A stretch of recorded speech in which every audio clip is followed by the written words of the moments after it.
Je retourne dans le sujet de l'alcool un peu plus tôt aujourd'hui. Vous l'avez sûrement vu. On a appris qu'un sénateur démocrate de la Californie, Adam Schiff, a demandé à la première ministre Christine Fréchette, ça s'est pas passé aujourd'hui, mais on l'a appris, il a envoyé une lettre le 24 juin à notre première ministre en disant « S'il vous plaît, remettez les produits américains à la SAQ ». Madame Fréchette a refusé tout de suite. Il a dit, Monsieur Schiff, on a un historique de relations commerciales qui fonctionne bien entre les territoires. S'il vous plaît, reconsidérez le boycottage. Je vais vous lire une de ces citations. Les consommateurs québécois ont historiquement pu profiter d'un accès à une vaste variété de vins américains et leur absence limite leur choix, tout en coupant les ponts avec un marché de 434 millions de dollars. Alors, ma question à toi, est-ce que Christine Fréchette se trompe en refusant de ramener les produits américains dans nos salles? Je sais que tu en as déjà parlé récemment, mais je te ramène ce sujet puisque c'est dans l'actualité. Mais quelle occasion manquée! Mais j'aurais demandé un échange. OK. Parfait. La SAQ va accepter les produits californiens, c'est notamment du vin. Mais vous devez accepter les produits québécois. T'es-tu barré en Californie? Non. Mais le promouvoir? Le problème, c'est pas qu'on peut aller en Californie ou pas, mais c'est que c'est tellement compliqué de se rendre là-bas. Elle aurait dû ouvrir les valves aux producteurs québécois en Californie. C'est comme... Pour avoir accès au marché californien. Pour avoir accès au marché californien. Surtout qu'on sait qu'un jour ou l'autre, on va être obligé de les avoir, les produits américains, là. Tu sais, avec la renégociation ou pas renégociation, mais on comprend ce qui se passe en ce moment. Donc, on va être obligé de les remettre sur les tablettes anyways.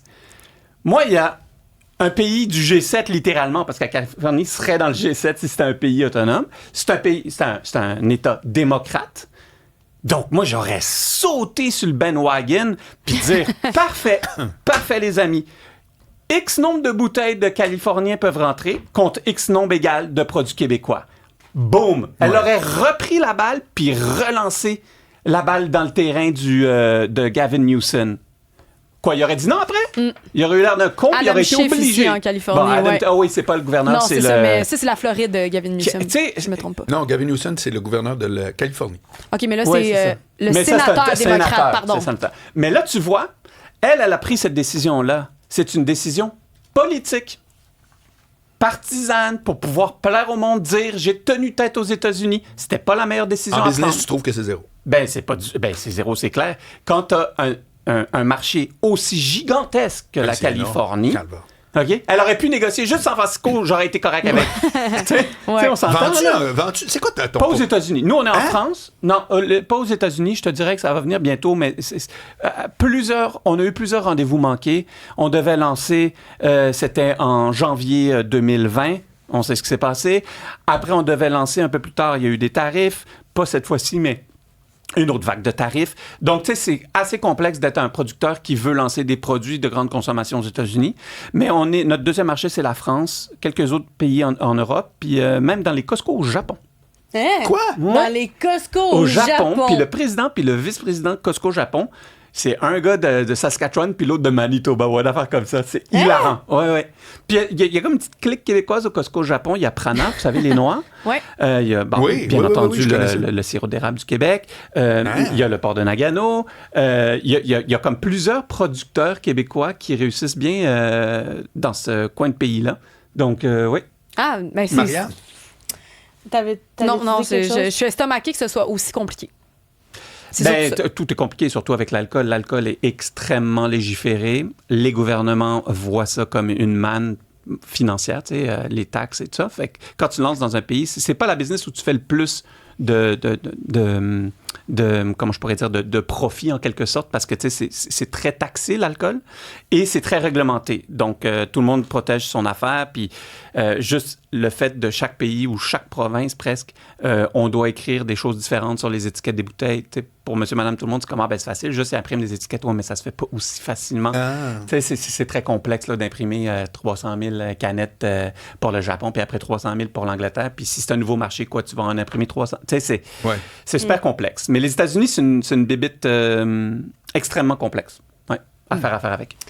Article dans la presse dans lequel on apprend qu'il y a de plus en plus de Québécois qui doivent revoir leur passe-temps à cause du coût de la vie, notamment le sport, les voyages, les activités culturelles.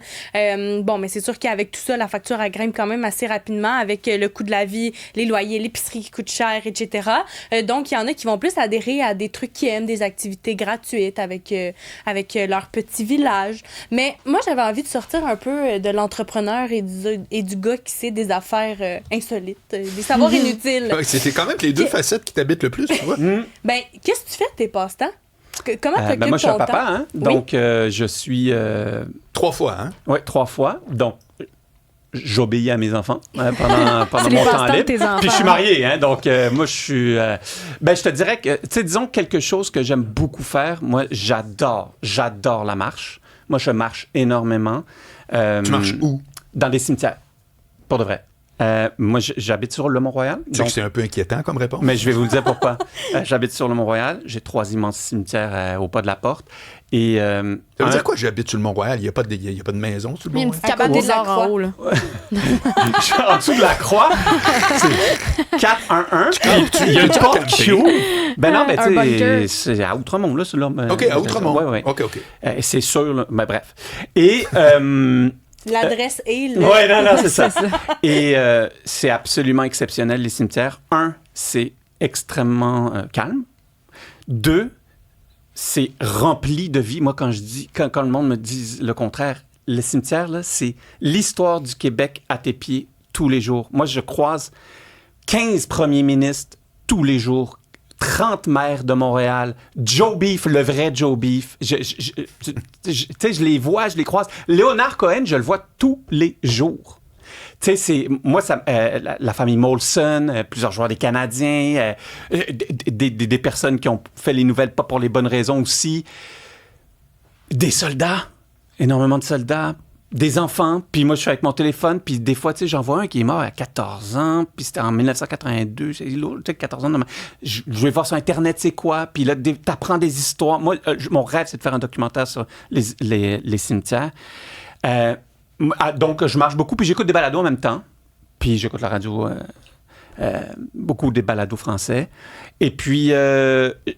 un autre passe-temps que moi, je suis presque maniaque, là, c'est vraiment des Legos. Moi, j'aime beaucoup ça parce que c'est exactement le contraire de qui je suis.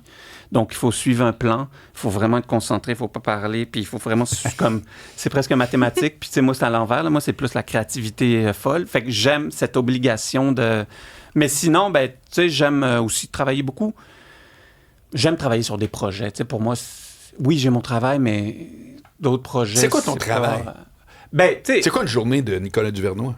Ben alors, c'est vraiment un peu de tout. T'sais. Bien entendu, ma priorité, c'est mon entreprise qui s'appelle officiellement Duvernois Esprit Créatif. Dans le cadre de ta distillerie, là, j'entends. Oui. C'est quoi ton rôle au quotidien? Ben, je te dirais que, premièrement, c'est vraiment un rôle de support à plein de monde. OK. Ça, c'est nouveau. Pourquoi? Parce que quand je suis revenu, j'ai pris presque 18 mois de pause, puis quand je suis revenu, j'ai réalisé que j'étais devenu un gestionnaire et je n'étais plus un entrepreneur. Puis ça m'a épuisé. Moi, je ne suis pas un gestionnaire, je suis un entrepreneur. Et donc, c'est quoi la différence? Ben, le gestionnaire, c'est vraiment la personne là, qui va avoir comme une feuille à remplir, des rendez-vous, des réunions avec les employés pour suivre des projets, va parler à des fournisseurs, va s'assurer de faire la gestion quotidienne de l'entreprise. Il administre. Administrateur, exactement aussi. Tandis que moi, je suis plus celui qui va... tu sais, s'il y a une dégustation dans une SAQ ou dans un peu importe où, j'y vais souvent parce que moi, j'aime être sur le terrain. Je vais rencontrer les clients. Je vais, bien entendu, avec Stéphane, tous les produits en recherche et développement, ça, c'est à l'année. On travaille là-dessus. Les rencontres avec les partenaires clés, j'y suis tout le temps. Les nouvelles idées. Je travaille beaucoup sur... tu sais, un gestionnaire va travailler sur le présent puis le futur proche. Moi, je travaille sur le plus de 18 mois. T'sais. Donc, qu'est-ce qu'on va lancer l'été prochain? Je le sais déjà. Quel partenaire il faut chouchouter parce que là, ça va mal, pour mille et une raisons. Les nouvelles idées. Des affaires.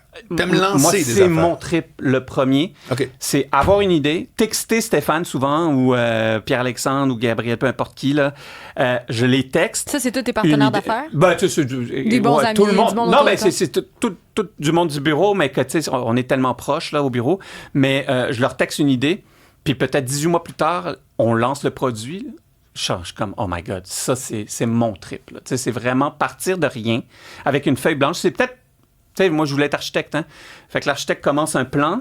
Ben moi, je commence un plan, mais avec une idée. Et puis, ça, c'est vraiment mon quotidien. Puis, en même temps, ben, tu sais, je suis un maniaque d'actualité, de sociologie, histoire, bref, là, de tout ce que je vous parle. Donc, ça a pris de plus en plus de place dans ma vie. Ça me nourrit vraiment ma curiosité, puis moi, j'ai besoin de ça. J'ai besoin de m'exprimer, j'ai besoin de parler, j'ai besoin d'échanger. Là. Moi, j'ai une question sur la curiosité. Et je suis pas la seule, certainement, qui, des fois, a l'impression de pas avoir accès à l'espèce de source de créativité plus que de curiosité. Ouais. Je suis très curieuse, mais des fois, l'espèce d'énergie créative, créatrice, je la prends où? Je fais quoi? Y a-tu un moteur d'action pour la mettre en branle? Est-ce que toi, c'est inné chez toi? Est-ce que tu as des trucs? Est-ce qu'il y a quelque chose qui fonctionne pour toi?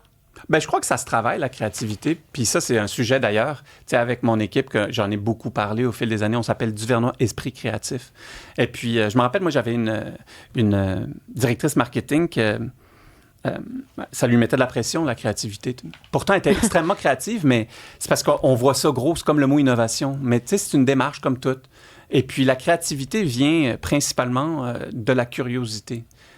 Avoir des idées, tout le monde peut en avoir, mais avoir une bonne idée, c'est parce que tu as fait des liens que le monde ne font pas, ou plusieurs fois, tu as entendu quelque chose, tu te dis, ben coudonc, si plusieurs fois j'ai entendu... Combien de produits j'ai lancés juste parce que plusieurs fois, à droite et à gauche... Moi, la première question que je demande quand je fais mes tournées avec mes clients, c'est qu'est-ce que le monde vous commande, mais que vous n'avez jamais? Tu sais, parce que, oui, je veux savoir comment mes produits vont. Je sais déjà comment les autres vont. On regarde toutes les stats tous les jours.